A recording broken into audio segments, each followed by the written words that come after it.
Have you ever been to a place like this where the Douglas firs grow tall and scented and the jagged mountain peaks and the snowshoe rabbits hop betwixt their ancient shadows? Have you ever been to a place like this? I must say, my friend, doesn't it feel like a dream?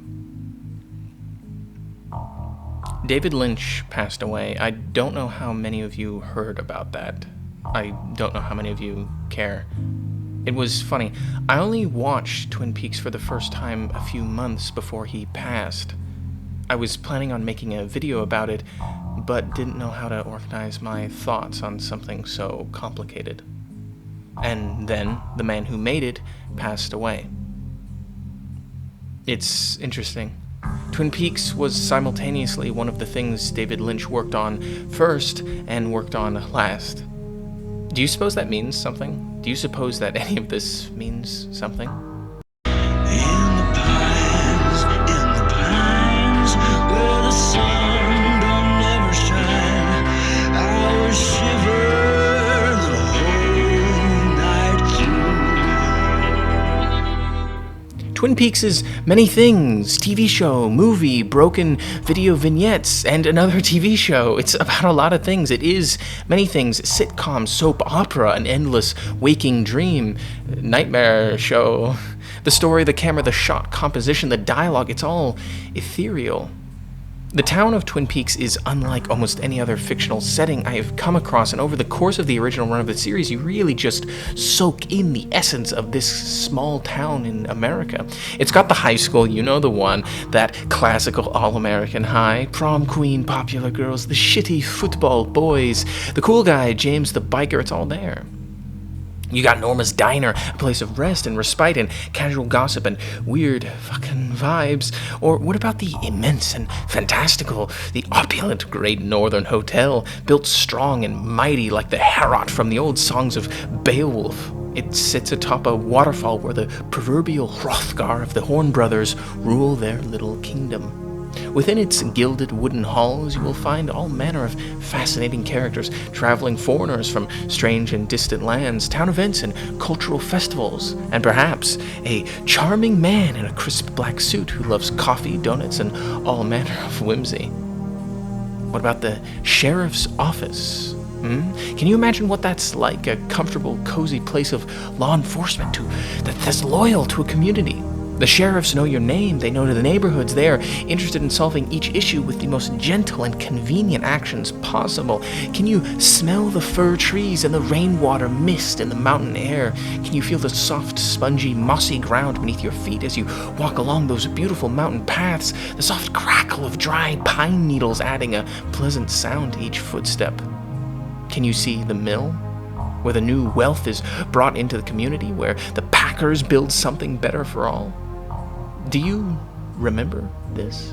Have you all heard about this? Can you remember this dream, this vision, this vista we were all told about?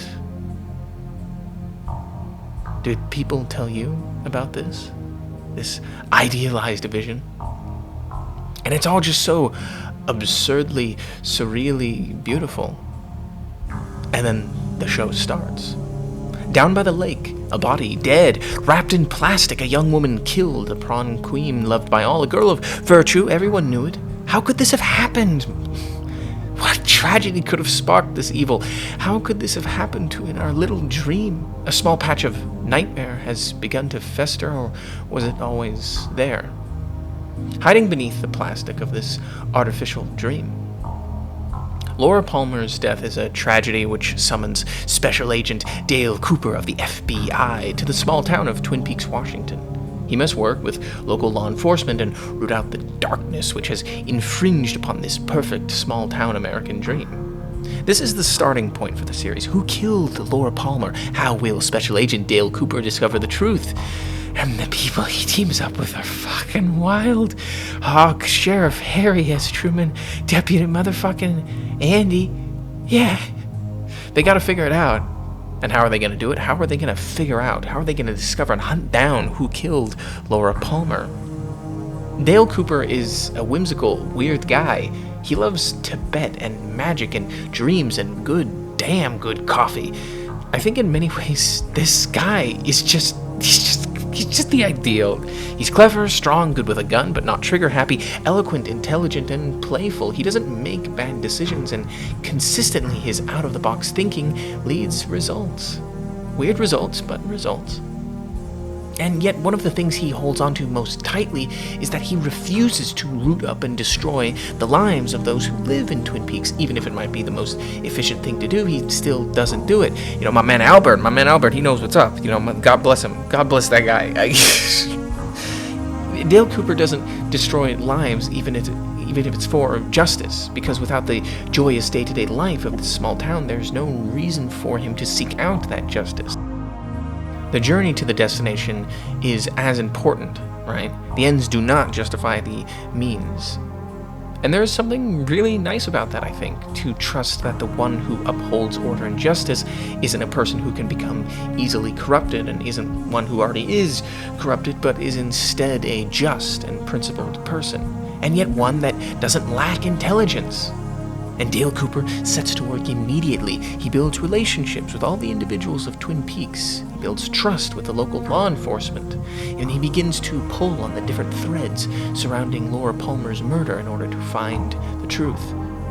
And it's goofy. There are weird hijinks and silliness and bizarre scenes. I mean, the log lady, what? Andy just being Andy, anything to do with Bobby and Shelley, it's ridiculous. And my number one best boy, the fantastic and ever dry Albert, the motherfucking analyst. And the whole show almost makes you forget that this whole thing is about finding the murderer of Laura Palmer. You just enjoy the journey so much that sometimes you forget about where it's all leading to, what the original point of it all was. Someone who went through torture and evil of the most intimate and repulsive kind before her death. Even Laura Palmer's parents are treated as jokes. Leland Palmer shows up at the Great Northern and has a complete shrieking mental breakdown, and everyone just dances and laughs because look at the funny man. He's just confused and silly, and he doesn't know where he is. And Sarah Palmer, she's losing her mind, being granted visions and other... I don't know. What's the shit? She's dreaming about a horse in her house. But she's hysterical. She doesn't know anything. Don't worry about it. Huh?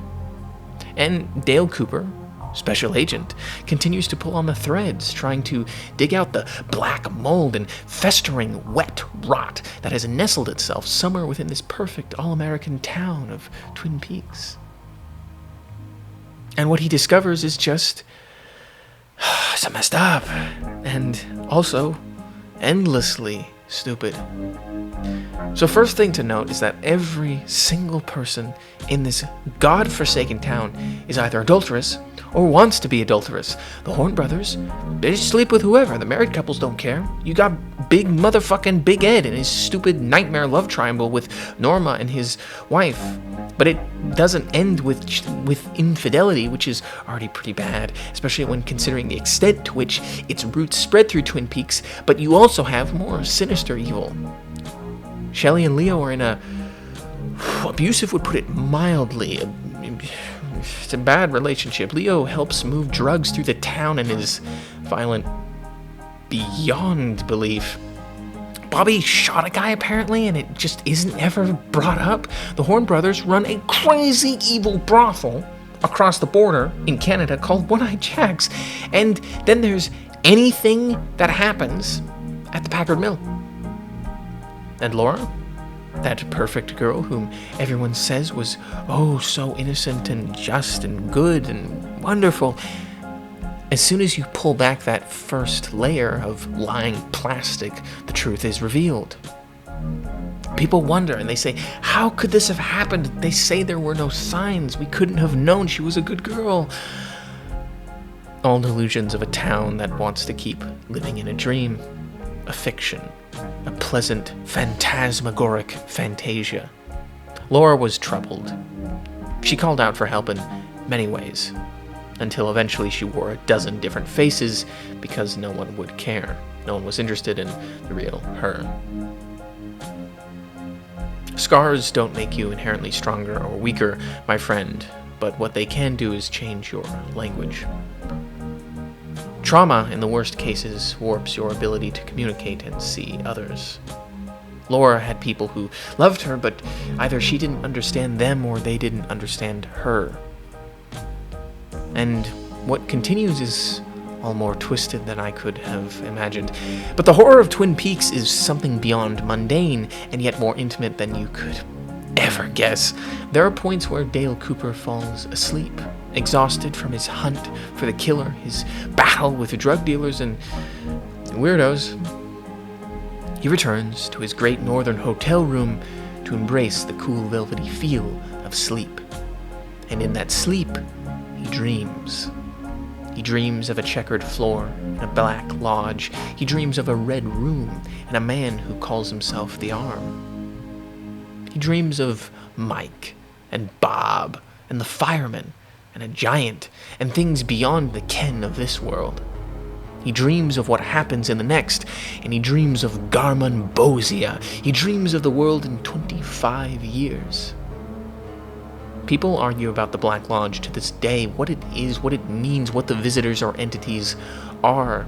Twin Peaks is whimsical, it's funny, it's goofy, it's a soap opera sitcom, it's a police serial. The good guys are smart and the bad guys are stupid. Law and order and justice prevail because, of course they do, because they are good.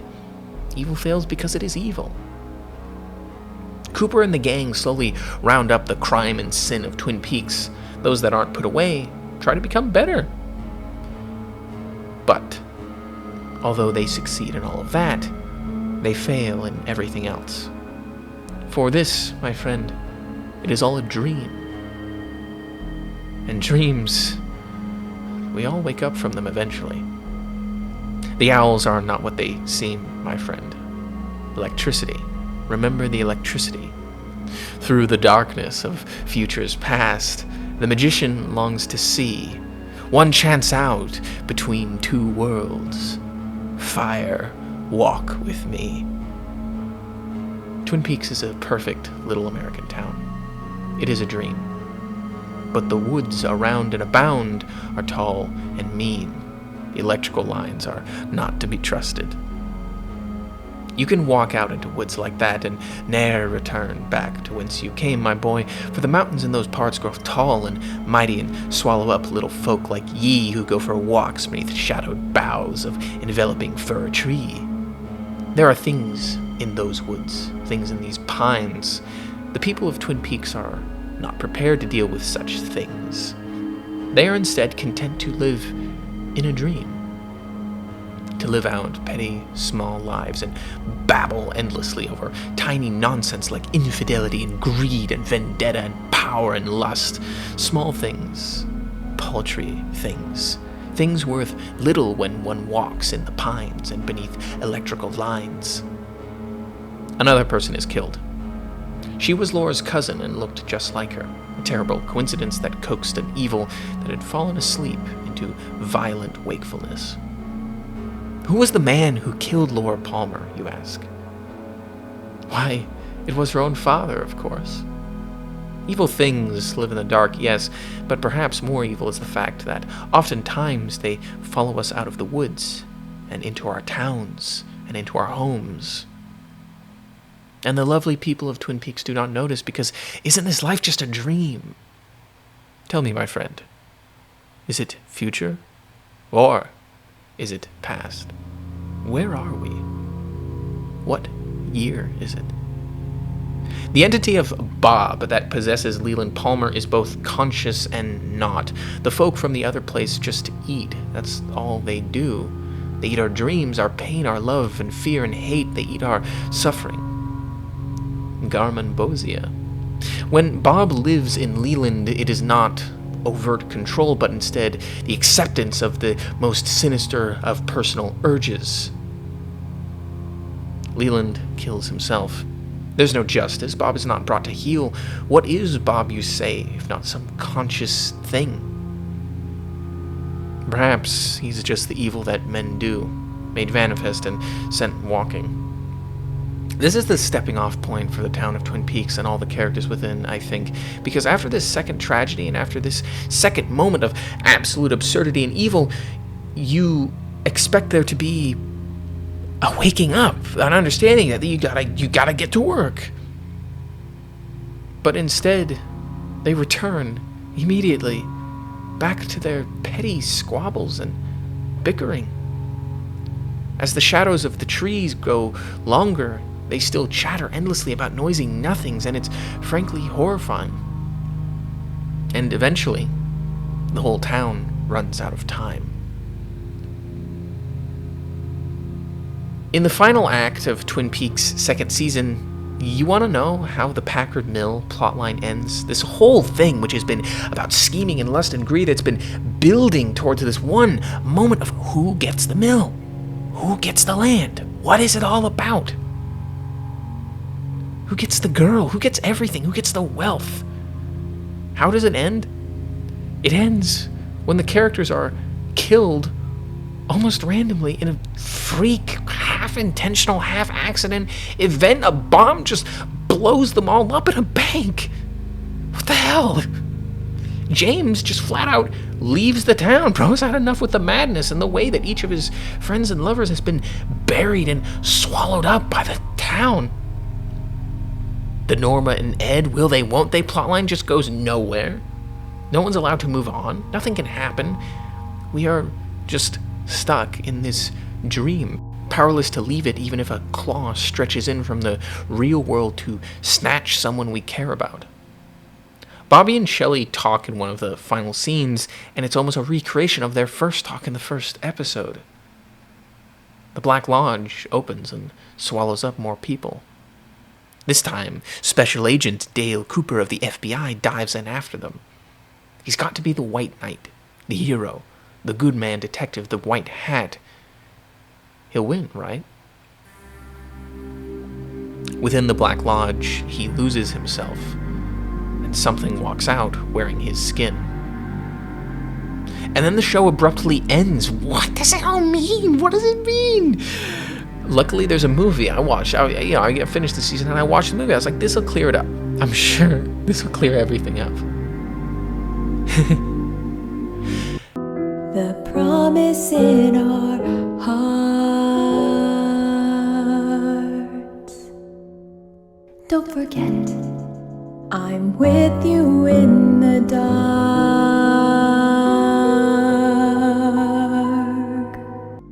Twin Peaks' Fire Walk With Me details the final days of Laura Palmer's life.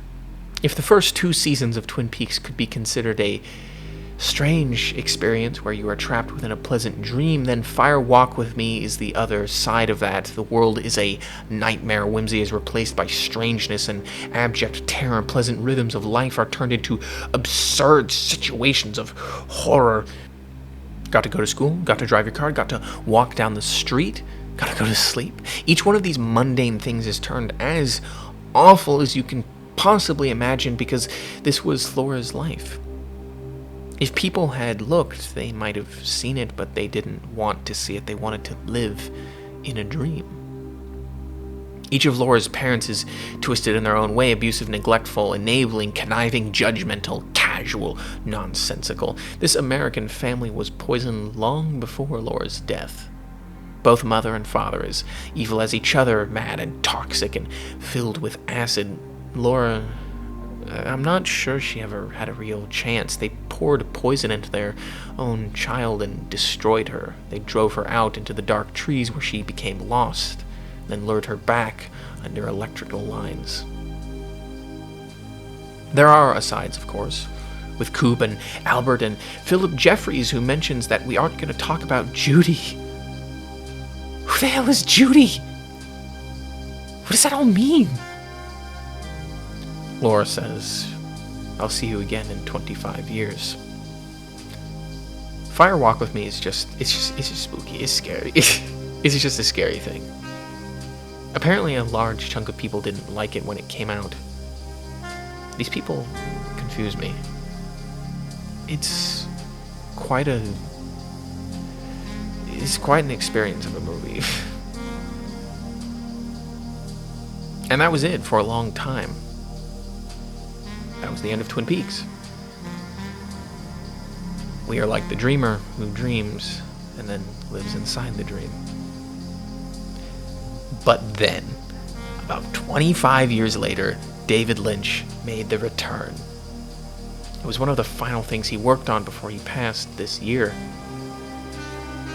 And it is also one of the strangest things that I have ever seen.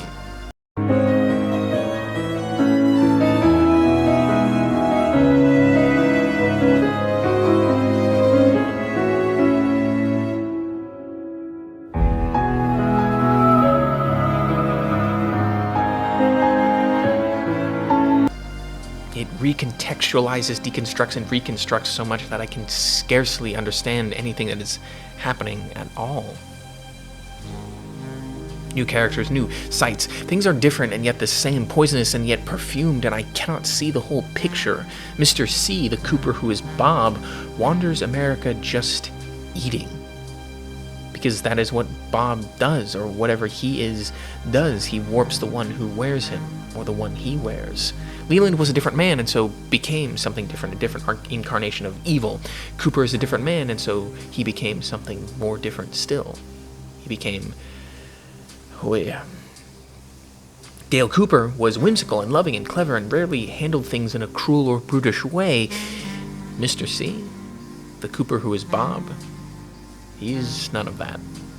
He is a machine made of meat who wants nothing but to eat, who needs nothing.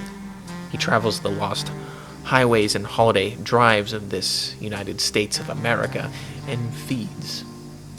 He swallows up young men, young women. He blackmails and beats and kills and tortures and spreads horror in as many ways as possible.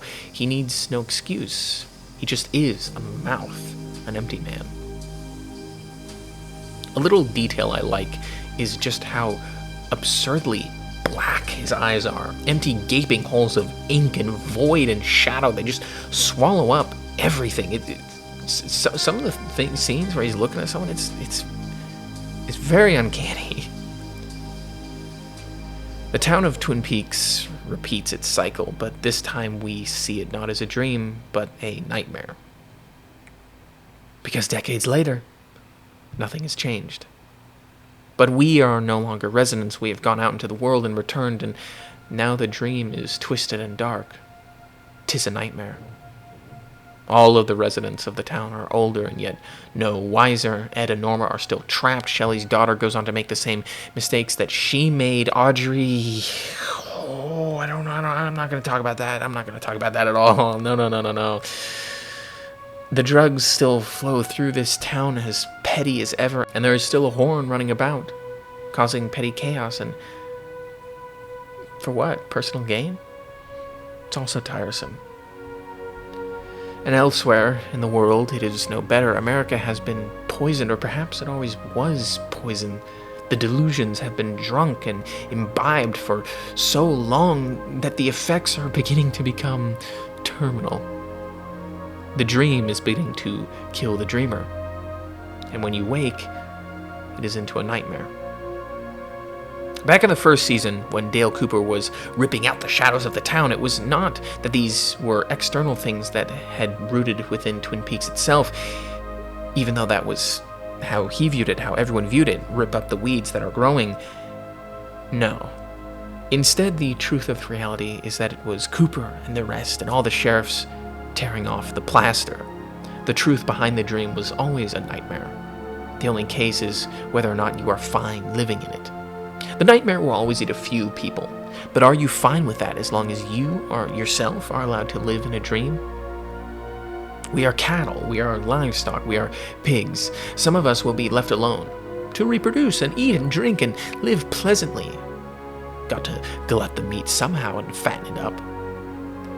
But some people will ripen just the right way and give off that wonderful, fatty, rich scent that causes the mechanisms of the dream to animate into motion.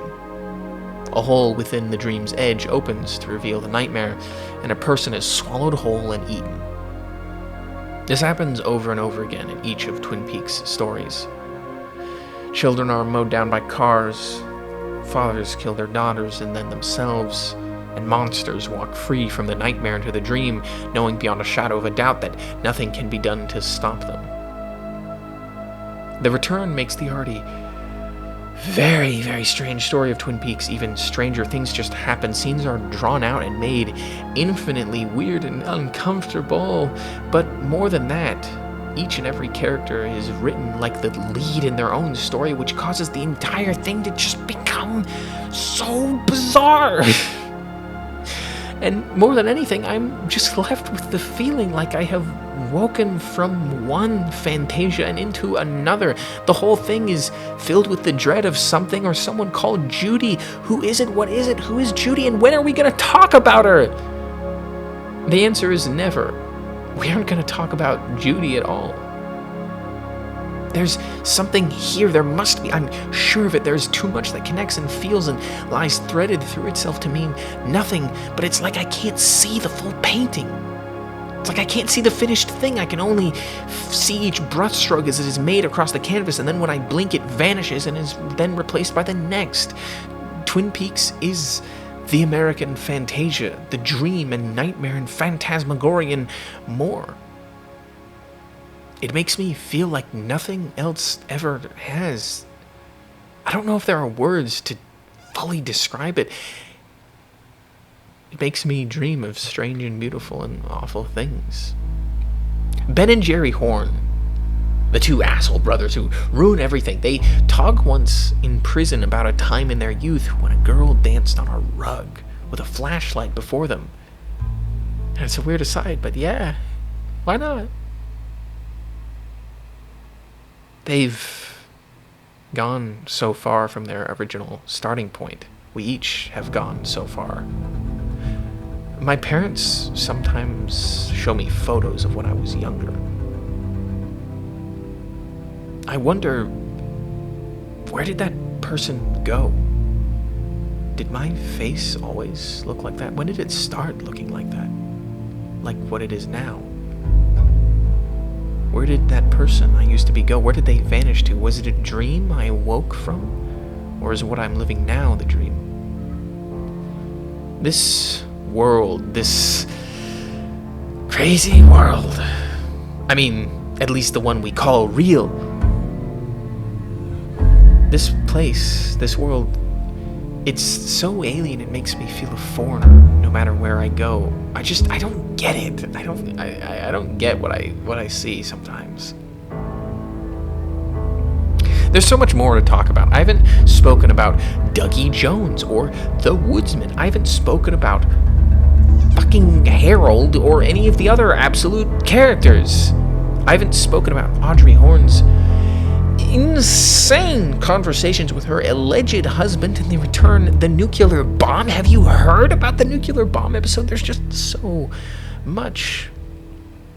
I can't talk about it all. It's too much overlapping over and over and over. At the end of Twin Peaks, Bob and Mr. C are defeated, allegedly, and the world is saved. At the end of Twin Peaks, Special Agent Dale Cooper erases Laura's death from the timeline. I think. I don't know what is real and what is a dream anymore.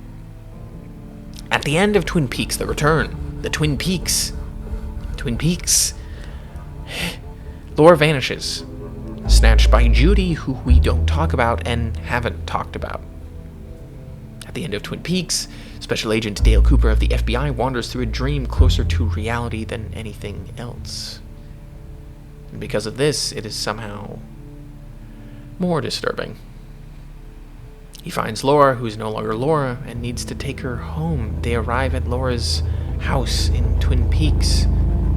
But we aren't going to talk about that yet. We aren't going to talk about that at all.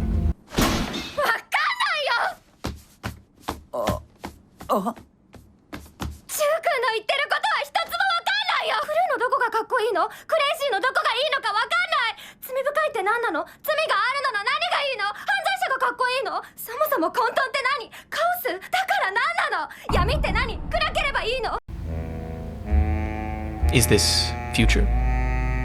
Or is it past?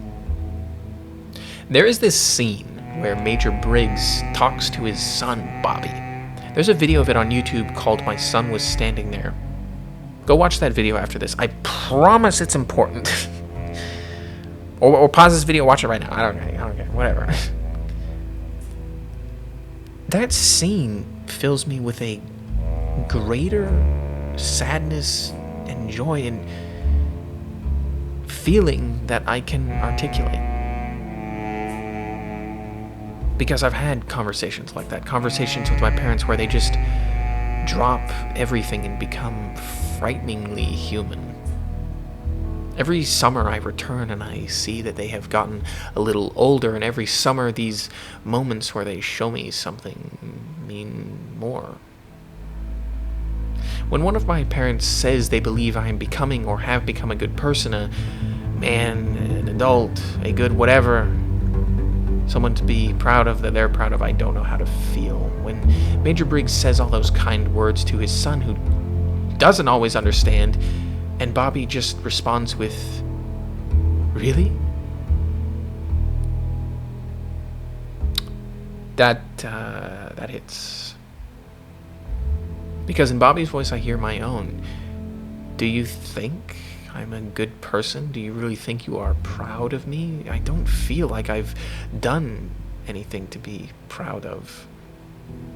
All at once I'm in disbelief, and yet I also want it to be true more than anything else, because I trust my parents, or at least I want to.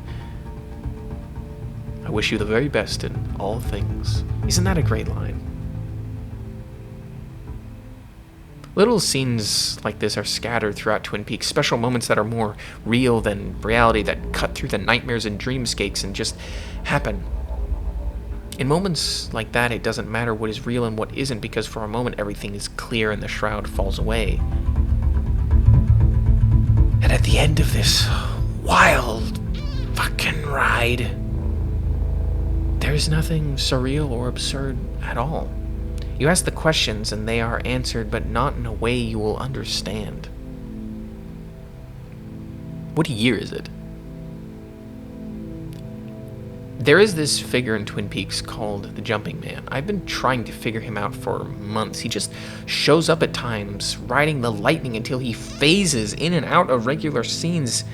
Is he good or evil or something else? I don't know.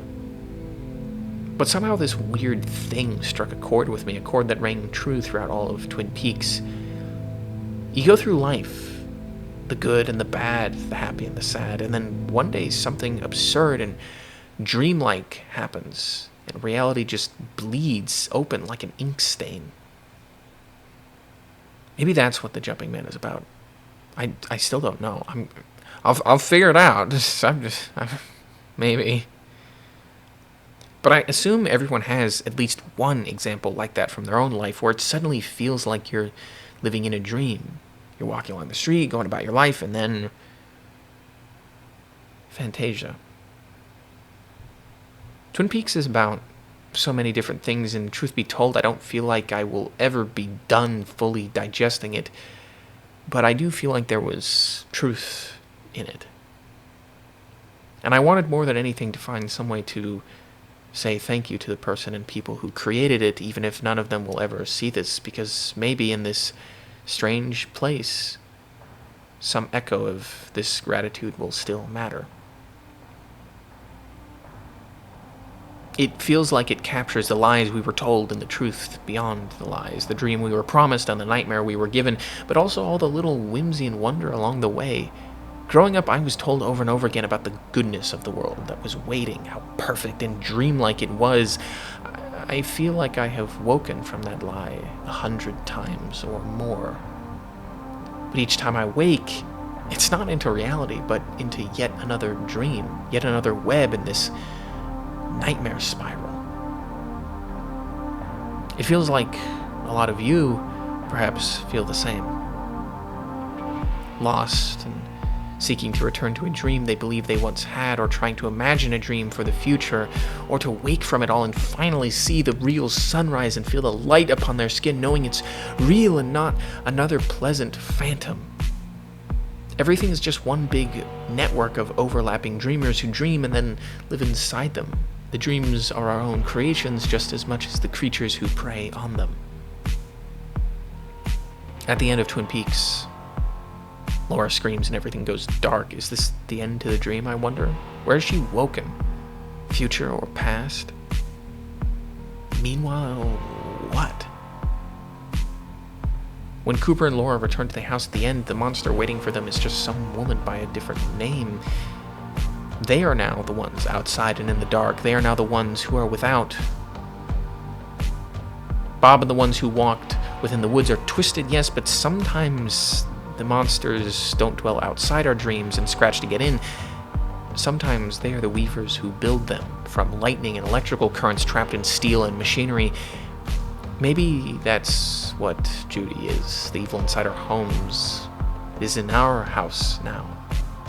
When we leave the dream, we encounter Bob, and when we return to it, we encounter Judy. What is the answer to this conundrum? How do we escape the dream? And is it even good to do so? The one world where dream logic seems absent is a scary one. One where Dale Cooper is kind of cruel and Laura is still lost. One where the monsters can't even be seen or touched at all. It's just a diner, just a house, just some woman by a different name. In that reality, I miss the whimsy of a little mountain town in Washington. And yet in the dream, we are subjects to all the nightmares within. I wonder if Twin Peaks has the answer to any of this, or if it just poses the questions. I wonder if I am looking at any of it correctly at all. I don't know. Do you have the answer, dear listener? Do you have thoughts on this web of dream lightning? I think the truth is that we still have to go through the work of life, make the choices hard or easy with conscious awareness. Understand that you live in a web of delusions, and make the choice to dream or attempt to wake, but make it with intention.